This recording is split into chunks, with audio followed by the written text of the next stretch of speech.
శుక్లాంబరధరం విష్ణుం శశివర్ణం చతుర్భుజం ప్రసన్నవదనం ధ్యాయేత్ సర్వవిఘ్నోపశాంతయే అగజానన పద్మార్కం గజానన మహార్నిశం అనేకదంతం భక్తానాం ఏకదంతం ఉపాస్మహే.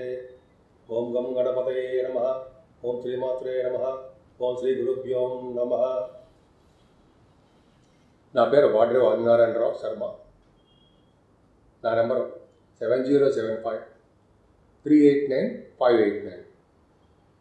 7075389589. విదేశాల్లో కూడా ఉంటూ నన్ను ప్రోత్సహిస్తుండడం అంటే మీ అందరికీ కూడా నా హృదయపూర్వక నమస్కారాలు. ఇప్పుడు మనం 11వ తారీఖు మే నుంచి 17వ తారీఖు మే వరకు కూడా 12 రాశుల వారికి ఎలా ఉండబోతోందో మనం తెలుసుకుందాం. వృషభ రాశి వారికి లగ్నం మీ రాశిలోనే రవ్వున్నాడండి. అంటే ఏంటంటే అర్థం ఏంటంటే 15వ తారీఖు నుంచి రవి వస్తున్నాడు. 11వ తారీఖు అంటే 14, 15 తారీఖు 14 వరకు కూడా గురుడు ఉంటాడు. అంటే గురుడు ఉండడం వల్ల గురు రవులు కాంబినేషన్ చెప్పుకుందాము. గురుడు ఉండడం వల్ల చక్కటి సౌకర్యవంతంగా మీరు కొంటారు. అంతేకాకుండా 11 వాళ్ళు రాశిలో ఉండడం వల్ల లాభాలు అధికంగా చేకూరుతూ ఉంటాయి. 4th హౌస్ లార్డ్ రాశి మీ రాశిలో ఉండడం వల్ల స్పీడ్నెస్ ఎక్కువ ఉంటుంది. చదువు ఇస్తాడు. ఆయన తెలివితేటలు అధికంగా ఉండడానికి అవకాశం ఉంది. 15వ తారీఖు నుంచి అద్భుతమైన ఫలితాలు ఉండడానికి అవకాశం ఉందండి. ఇంకా అద్భుతమైన విషయం ఏంటంటే వృషభ రాశి వాళ్ళకి ద్వితీయ భావంలో గురుడు వెళ్తున్నాడండి. సంవత్సరం పాటు ధనానికి ఏమాత్రం ఇబ్బంది పడరు. ఫంటాస్టిక్. ఓ పక్కనేమో ద్వితీయ భావంలో గురుడు, ఓ పక్కనేమో శనీశ్వరుడు లాభస్థానం. టెర్రిఫిక్. వృషభ రాశి వాళ్ళకి అసలు చాలా అద్భుతంగా ఉందండి. గురుడు 15వ తారీఖు నుంచి రావడం వల్ల, ఆయన గురుడు ద్వితీయ భావంలో ఉండడం వల్ల ఫైనాన్షియల్గా అంటే ఆర్థికంగా మీరు నిలదొక్కుంటారు. ఎదుటి వాళ్ళకి హెల్ప్ చేసే తత్వంలో మీరు ఉంటారు. ఎదుటి వాళ్ళకి ధనం ఇచ్చే డబ్బులు ఇచ్చే పొజిషన్లో మీరు ఉంటారని అర్థం. ఎక్కడికి వెళ్ళినా ఫుడ్ అనేది ఉంటుంది. ఇంతకుముందు ఆహారంలో సరిగ్గా వేళపాటు భోజనం చేసేవారు కాదండి. ఇప్పుడు వేళపాటు భోజనం చేస్తే కానీ మేము వదలరు. అమ్మ బాబోయ్ అనిపిస్తుంది. అందుకే అదృష్టం అండి. ప్రేమగా ఉండే భోజనం మీకు ఉంటుంది. అదృష్టవంతులు. అలాగే సంగీతం పట్ల బాగా మక్కువ ఎక్కువగా ఉంటుంది. విద్యలో బాగా రాణిస్తారు. జ్ఞాన సంపదని పెంచుకుంటారండి. పుత్ర సంతానం కలిగే యోగము బాధ్యత అంటారు సరే, యోగం కలగడానికి ఎక్కువ అవకాశం ఉంది. జ్ఞానానికి వృద్ధి చేసుకుంటూ ఉంటారు. ఎక్కువగా ప్రయాణాలు చేయడానికి ఎక్కువ అవకాశాలు ఉన్నాయండి. 4th హౌస్ లాడు బుధుడు అంటే రవి కాబట్టి చదువులో ఎటువంటి ఆటంకాలు లేకుండా సాఫీగా చదువుకోవడానికి అవకాశాలు ఉన్నాయి. తల్లి గారికి మాతృప్రేమ బ్రహ్మాండంగా ఉంది. ఏదేమైనా పంచమ స్థానంలో కేతుకి గురుదృష్టి ఉందండి. శనిదృష్టి కూడా ఉంది. ఉండవాలంటే పుత్రిక సంతాన యోగం కలగడానికి అవకాశాలు ఎక్కువ. తర్వాత పుత్ర సంతాన యోగం ఉంటారనుకోండి, అది వేరే విషయము.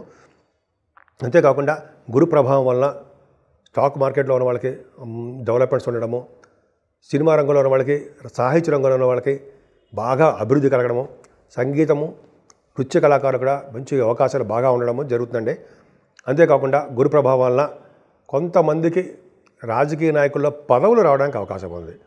ఏదేమైనా మీ ఇంట్లో వివాహ వేడుకలు, శుభకార్యాలు చేస్తారు. ఎందుకంటే గురుడు కూడా నీచస్థితిలో 7వ స్థానం ఉన్నప్పటికీ చంద్రుడు నీచస్థితిలో ఉన్నప్పటికీ మీకు గురుదృష్టి ఉండడం వల్ల గజగజ యోగం ఏర్పడింది. వివాహ వేడుకలు, వివాహ శుభకార్యాలు అన్నీ బ్రహ్మాండంగా చేసుకుంటారు. 8వ స్థానానికి గురుదృష్టి ఉందండి. అది అదృష్టం. ఎటువంటి అనారోగ్య సమస్యలు రావండి. 16, 17 తారీఖుల్లో చంద్రుడు కూడా ఉంటాడు కాబట్టి గజగజ యోగంలో ఉన్నారు. ఇద్దరు గురుచంద్రులు యోగంలో ఉండడం వల్ల గజము అంటే ఏనుగు, కేసరి అంటే సింహం. అంటే ఏనుగు అంత బలము, సింహం అంత పరాక్రమవంతులుగా మీరు ఉంటారు. పైగా గజ అశ్వవాహనాలు కలిగి ఉంటారు. కొంతమందికి అశ్వ అంటే గుర్రపు పందాలు, గుర్రాలు ఎక్కడమో అవి జరుగుతుంది. మీరు కొంతమందికి ఉంటుంది. అంతేకాకుండా మీ 8వ స్థానానికి ఉండడం వల్ల, 8వ స్థానంలో చంద్రుడు ఉండడం వల్ల తలవంతలంకో వచ్చే ధనయోగము, అలాగే చిన్న లా సంబంధించిన వాటిలో ఏమైనా ప్రాబ్లమ్స్ ఉంటే సక్సెస్ అవ్వడము ఇవన్నీ జరుగుతాయండి. భాగ్యాధిపతి లాభస్థానంలో ఉన్నాడు. అది సూపర్. అంటే ఏంటంటే భాగ్యం అంటే అదృష్టం, లక్ష్మీ స్థానం అంటాం. శనీశ్వరుడు లక్ష్మీ స్థానం. ఆయన మీకు భాగ్యాన్ని విపరీతంగా ఇస్తాడు. ముఖ్యంగా ఆటోమొబైల్ ఇండస్ట్రీస్లో ఉన్న వాళ్ళకి, సిమెంట్ పరిశ్రమలు, ఫార్మా రంగము, కోల్, ఐరన్, స్టీల్ అంటాం కదా వాళ్ళకి, సాఫ్ట్వేర్ రంగంలో వాళ్ళకి, వీళ్ళందరూ కూడా శని కార్యకర్తలో ఉన్న వాళ్ళకి, ఐరన్, కంప్యూటర్స్, హార్డ్వేర్, సాఫ్ట్వేర్ ఉద్యోగస్తులకి, వీళ్ళకి విధంగా బిజినెస్లు బాగా రాణిస్తాయండి. ఉన్నతమైన విద్య కోసము దూరప్రాంత ప్రయాణాలు కానీ, ఫారిన్ కంట్రీస్ కానీ వెళ్ళడానికి అవకాశం ఎక్కువ. అంతేకాదండి, ప్రొఫెషనల్గా మీరు చాలా అభివృద్ధి చెందుతారు. ఎందుకంటే వృషభ రాశి వారికి 10th హౌస్కి గురుదృష్టి ఉంది. చాలా అద్భుతం అండి. అంటే మీ ఉద్యోగ భద్రత ఉంది. ఇంతకుముందు అమ్మ బాబాయ్ ఉద్యోగాలు పోతాయా ఉంటాయా, ఉద్యోగాల ప్రమోషన్స్ రావట్లేదు అనుకోవాల్సిన అవసరమే ఉండదు. 15వ తారీఖు నుంచి గురుడు మిమ్మల్ని కంటికి రెప్పలా కాపాడుతాడు. కష్టపడి చేసే వాళ్ళందరినీ వృద్ధిలోకి తీసుకొస్తాడు. నిజాయితీగా కష్టపడే వాళ్ళకి డెఫినెట్గా మంచి అభివృద్ధి ఉంటుంది. మీరు కష్టాన్ని నమ్ముకోండి. జాతకాలు కాదు, మేము చెప్పడం వరకు చెప్తుంటాం. కష్టాన్ని నమ్ముకోండి, విజయం సాధించి తీరుతారు. పైగా మీరు వేదశాస్త్ర పండితులకి, ఆస్ట్రాలజర్స్కి, అలాగే సైంటిస్టులకి, వీళ్ళందరికీ కూడా గొప్ప అదృష్టం ఉంది. 10th భావం. అంతేకాకుండా వేద పండితులకి, ఆగమశాస్త్ర పండితులు కూడా చాలా అద్భుతంగా ఉంది. చాలా అద్భుతంగా మంచి జాతకం అండి, మంచి యోగము. అంతేకాకుండా బుధ శుక్ర రాహువులు ఉన్నారు. అంటే మీకు రాశ్యాధిపతి 11వ భావం ఉండడము, శుక్రుడితో కలిసిన శనితో కలిసినటువంటి రాహు ఉండడం. శని రాహువులు కనెక్ట్ అయి ఉన్నారంటే జనరల్గా ఫారిన్ కంట్రీస్ వెళ్తారండి. మీ బిజినెస్లో బాగా ఉన్నతంగా రాణిస్తారు మీరు. అలాగే శుక్రుడితో శని ఉన్నాడు కాబట్టి రచయితలు అంటారు సరా, రచయితలుగా మీరు బాగా రాణిస్తారనడంలో సందేహం లేదు. చక్కటి రచనలు ఉంటాయి. శుక్ర రాహుల్ కాంబినేషన్ వల్ల భాతృమూలకం కానీ ఫ్రెండ్స్ మీ సోదరుల వలన ధన సంప్రాప్తి. కంప్యూటర్స్ హార్డ్వేర్, కంప్యూటర్స్ మెటీరియల్స్ అన్నీ కూడా శుక్ర రాహుల్ చూస్తాం కాబట్టి అద్భుతం. మీరు చాలా తెలివైన వారు, సూక్ష్మ బుద్ధి కలవారు.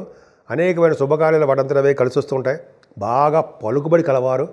అలాగే మీరు రాజకీయ రంగంలో అద్భుతమైన ప్రతిభ కలవారుగా కనిపిస్తున్నారు. ఏదేమైనా రవి బుధులు 12వ భావంలో ఉన్నారు. అంటే మీరు అనేక శుభకార్యాలు చేయడం వల్ల, మంచి మంచి కార్యక్రమాలు చేయడం వల్ల ధనప్రాప్తి కలుగుతుంది. ధనం కూడా అలా ఖర్చు పెడతారు. రవి బుధులు జనరల్గా మేషరాశి వాళ్ళకి 12వ భావం ఉన్నారు కాబట్టి ఈ డాక్టర్స్ వృత్తిలో ఉన్న వాళ్ళకి డబ్బులు సంపాదిస్తూనే ఉంటారు, విపరీతంగా ఖర్చు పెడుతూనే ఉంటారు, నేమ్ సంపాదిస్తూనే ఉంటారు, అభివృద్ధి చెందుతూనే ఉంటారు. ఇది బ్రహ్మాండంగా ఉందంటే వృషభ రాశి వారికి చాలా చాలా బాగుంది. గురుడు మారడం వల్ల అన్ని రంగాల్లోనూ మీరు ముందంజలో ఉంటారు.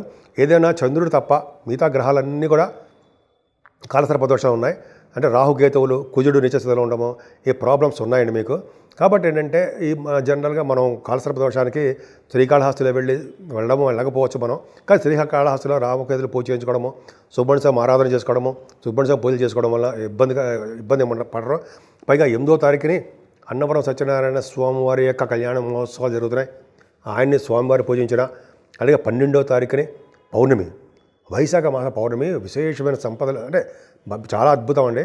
ఆ రోజు కానీ దానాలు, విసునకర దానము, మొదగకుండా అంటే నీళ్లు దానం, అంటే కుండ నిండా నీళ్లు దానము, చెప్పులు, గొడుగులు, మజ్జిగ ప్యాకెట్లు, ఇవి చాలా సింపుల్గా ఉంటాయండి. ఇవన్నీ మనకు అందుబాటులో ఉండేవంటే డబ్బులు అందుబాటులో ఉండేవి ఇవన్నీ కూడా చాలా పవర్ ఉంటుందండి. మన దేళ్ళ తర్వాత పైకి వెళ్తాం కదా, ఇవన్నీ అప్పుడు ఉపయోగపడతాయి. అది తర్వాత చెప్పుకుందాం అనుకోండి. ఈ దానాలు అద్భుతమైన ఫలితాలు ఇస్తాయి. మీకు మర్చిపోకుండా చేయండి. మీనరాశి నుంచి మేషరాశి వరకు కూడా చెప్పదగ్గ పరిష్కారాలు, సూచనలు, రెమెడీస్ అంటాం కదండి. మనం ఏంటి అడుగుతాం కదా, జనరల్గా ఏం చేస్తే బాగుంటుంది. ఈ వారం రోజులు కూడా రండి 12 రాశుల వరకు అండి, మీనరాశి నుంచి మేషరాశి వరకు అనుకున్నాం కదా. ఈ ఫలితాలు ఏంటంటే ముఖ్యంగా కాలసర్ప దోషంలో అన్ని గ్రహాలు ఉన్నాయండి. రాహుకి కేతువుకి మధ్యలో సవ్యకాల సర్పదోషాలు ఉన్నాయి. అంటే ఇంక్లూడింగ్ కుజుడు కూడా సర్పదోషం నీచలో ఉన్నాడు కాబట్టి సర్పదోషమే. అంటే రాహు, కేతువు, కుజుడు ఈ ముగ్గురు కూడా సర్పదోషాలకు సంబంధించినటువంటి వ్యవహారం ఉంది. మీకు చేతనైతే అవకాశాలు ఉంటే మీరు కుజుడు యొక్క నాగప్రతిష్ఠ చేయించుకున్న మోపిదేవిలో చాలా అద్భుతమైన ఫలితాలు ఉంటాయి. మనం చేయలేము. సుబ్రహ్మణ్య స్వామి వారి యొక్క దేవాలయ సందర్శన చేసుకున్నా, సుబ్రహ్మణ్య స్వామి వారికి కళ్యాణం చేయించుకున్నా, సుబ్రహ్మణ్య స్వామి వారికి ఆవు పాలతో పూజ చేసుకున్న అద్భుతమైన ఫలితాలు సర్పదోషం నుంచి బయటపడవచ్చు. అంతేకాకుండా రాహుకేతుల మధ్యలో దోషాలు ఉన్నాయి. 12 రాశుల వరకు, 6 రాశుల వరకు ఎక్కువ ఉంది, 12 రాశుల వరకు మరింత ఎక్కువ ఉంది. కాబట్టి శ్రీకాళహస్తిలో సర్పదోషం గురించి సర్పసూక్తంగా ఏదో అంటారు కదా, మంజ సూక్తం అన్నట్టుగా మనం సర్పదోషానికి కొన్ని దోషాలు ఉంటాయి. అది ముఖ్యంగా కాళహస్తిలో మనం సర్పదోషం గురించి పూజలు చేసుకున్నా, మనం అక్కడికి వెళ్ళలేకపోయినా ఆన్లైన్లో పూజ చేయించుకున్నా, లేదా మన దగ్గర ఉన్న దేవాలయాల్లో రావుకేతులు పూజ చేయించుకున్నా, లేదా అమ్మవారికి అభిషేకాలు చేయించుకున్నా, కుంకుమ పూజ చేయించుకున్నా, లేదా చండీ హోమాలు లాంటి మంచి మంచి పౌర్ణమి పూట చేస్తారండి చండీ హోమం, అది చేయించుకున్నా 12వ తారీఖుని రాహుకేతుల వల్ల వచ్చే దోషాలు సంపూర్ణంగా పరిహారం అవుతాయి. అంతేకాదండి, ఈ వైశాఖ మాసం ఎంతో పవిత్రమైన మాసం. విష్ణుమూర్తికి అత్యంత ఇష్టమైన మాసం. ఈ మాసంలోనే శుభకార్యాలు బ్రహ్మాండంగా చేస్తుంటారు, పెళ్ళిళ్ళు అవి. సో ఈ మాసంలోనే దానాలకి పెట్టిన పేరు. ఏ దానం, చిన్న దానం చేసినా విశేషమైన ఫలితాలు, అనేక రెట్లు ఫలితాలు ఇస్తాయి. ముఖ్యంగా మంచినీరు దానం ఇవ్వడం. ఉదక దానం అంటే చిన్న కుండలో బ్రాహ్మణుడికి నిండా నీళ్లు పోసి, కుండలో నీళ్లు పోసి సద్బ్రాహ్మణుడికి కానీ వేదశాస్త్ర పండితులకు కానీ దక్షిణతో పాటు దానం ఇవ్వాలండి. దానం వల్ల వచ్చే ఫలితాలు అంతా ఇంతనా, రెట్టింపు ఫలితాలు ఉంటాయి. అంతేకాదు ముఖ్యంగా మంచినీళ్ళు దానం ఇవ్వడం, చల్లటి మంచినీళ్ళు, మజ్జిగ దానం ఇవ్వడం ఒకటి అద్భుతమైన ఫలితాలు ఉంటాయండి. అంతేకాకుండా చెప్పులు, విసనకర్రలు, అలాగే వస్త్రాలు దానం ఇవ్వడము, గొడుగు, చెప్పులు, గొడుగు, అలాగే విసనకర్రలు. ఈ 3 చాలా మర్చిపోతుంటాను నేను.